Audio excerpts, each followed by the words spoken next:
அருளாசி வழங்கும் அவந்தி தேவி. இங்கு ஒரு பீடம் மட்டும்தானா? ஜோதிர்லிங்க தலம் நமக்கு தெரியும்.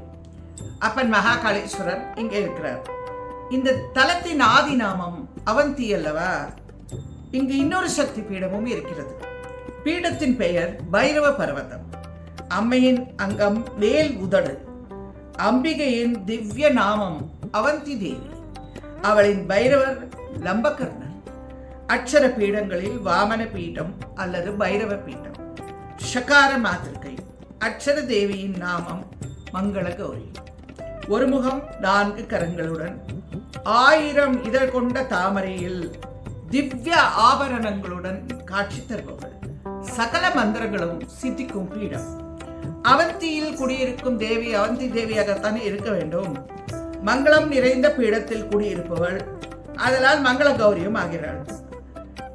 நாங்கள் ஹரசித்தி மாதாவின் மந்திரிலிருந்து நேரே மகாகாளேஸ்வரர் தரிசனத்திற்கு கிளம்பினோம்.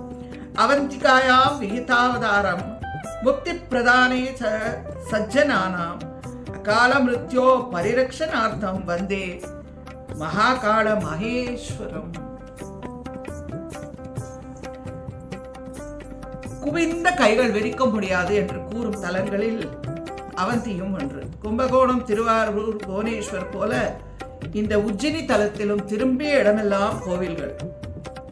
இந்த புண்ணிய தலத்தை பற்றி குறிப்புகள் சிவபுராணம், மத்ய புராணம், பிரம்ம புராணம் எல்லாவற்றிலும் காணலாம். அஸ்ட்ரானமி எனப்படும் வானசாஸ்திரத்திற்கும் ஜோதிடத்திற்கும் பிரசித்த பெற்ற நகரம். இந்த நகரத்தில் செல்லும் கடகரேகை காலத்தை நிர்ணயிக்க உதவுகிறது. இதை பற்றிய விவரங்கள் பாஸ்கர் ராயர், ஆரியபட்டர், வராகமீரர் ஆகியோர்களின் நூல்களில் காணலாம். மூர்த்தி, க்ஷேத்திரம், தீர்த்தம் மூன்றும் விசேஷமான தலம். மோட்சத்தை கொடுப்பது முக்தி தலம். க்ஷேத்திரம் ஜோதிர்லிங்கம், தீர்த்தமோ விந்தியத்திலிருந்து ஓடி வரும் ஷிப்ரா நதி. நகரத்திற்கு இது மேலும் அழகூட்டுகிறது. இங்கிருக்கிற நட்சத்திர கிரக வேதசாலை பஞ்சாங்கம் எழுதுவோருக்கு உபயோகமாக இருக்கிறது. கேமரா, செல்போன் எல்லாம் காரிலே வைத்து விட்டு புறப்பட்டோம். நீண்ட வரிசை.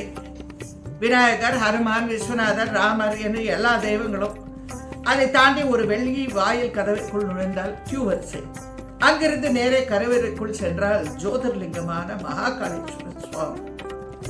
ஆவுடையார் பூமி மட்டத்துக்கு சமமாக அமைக்கப்பட்டுள்ளது. பூமி மட்டத்திலேயே மகாகாளி.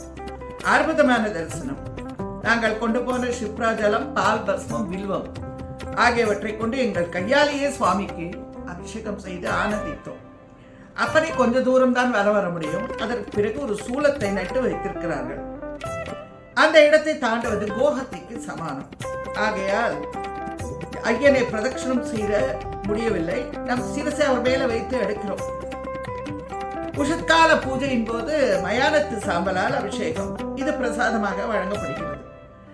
இந்த அபிஷேகம் தரிசிக்க வேண்டிய ஒன்று. மகாகாளேஸ்வரன் உருவமே நம்மை மிகவும் கவர்கிறது. அலங்காரத்துடன் பார்க்கும்போது கவசத்தில் பெரிய கண்கள், அடர்த்தியான மீசை என்று வைத்து நம்ம பிரமிக்க வைக்கிறார்கள். ஆகாசே தாரலிங்கம், பாதாளே ஹடகேஸ்வரம், மத்தியலோகே மகாகாலம், லிங்கத்ரயே நமோஸ்துதே. தாரகலிங்கம், ஹடகேஸ்வரலிங்கம், மகாகாளேஸ்வரலிங்கம் ஆகிய மூலவரையும் தரிசித்தோம். அடுத்து கோவிலில் இருக்கும் அவந்தி தேவி. அவந்தி தேவி எங்கே? போலீஸ்காரர்கள், செக்யூரிட்டிகள், பண்டா எல்லாரிடம் விசாரித்தேன். தெரியாது என்றார்கள். கடைசியில் பிரதான முகந்தி அவரிடமே கேட்டேன். அவர் மௌன விரதம் போலும் பேசாமல் கைகளாலேயே சைகை காட்டினார். ஒன்றுமே புரியவில்லை. ஒரு பண்டா ராமர் கோயிலுக்கு பின்னால் பாருங்கள் என்றார். மீண்டும் தெய்வங்களை சுற்றி கொண்டு ராமர் கோயிலை நோக்கி ஓடினேன். ஆஹா, அவந்தி தேவி என்ற பெயர் கண்ணில் பட்டது.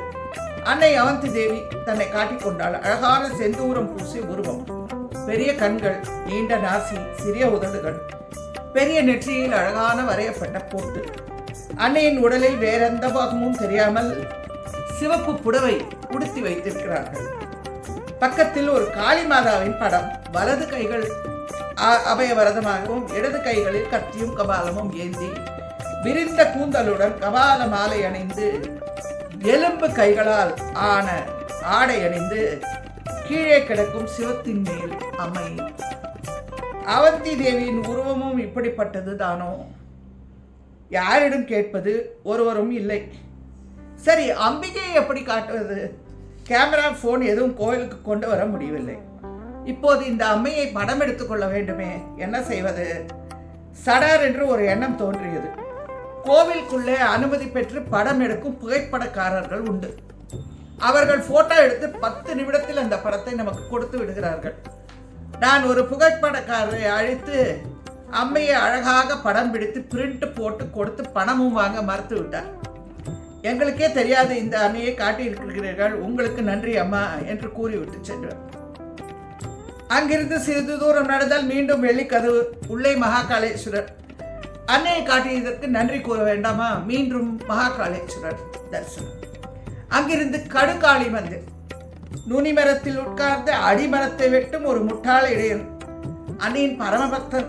சில மூர்க்கர்கள் வேண்டுமென்றே அவனை புத்திசாலி போல காட்டி ஏமாற்றுகிறார்கள். அந்த தேசத்து ராஜகுமாரியை திருமணம் செய்து வைக்கிறார்கள். அன்னையின் பக்தியான அந்த பெண்மணி அன்னையிடமே முறையிட்டு அறிவை பெற சொல்லி அவனை அனுப்புகிறார். கதறி அழுது தன் உயிரையை பலி கொடுக்க நினைக்கும் அந்த மனிதனின் நாவில் சூலத்தில் எழுதி அறிவிலியை ஞானஸ்தனாக்குகிறார் காளிமாதா. கவி காளிதாசன் அல்லவா? இலக்கிய உலகில் வைரக்கல் போல் ஜொலிக்கும் மாபெரும் கவிஞன். மாடு மேய்ப்பவன் காளியின் தாசனானவன். ஆக கல்வியும் அறிவும் புகழும் தரும் காளிமாதா.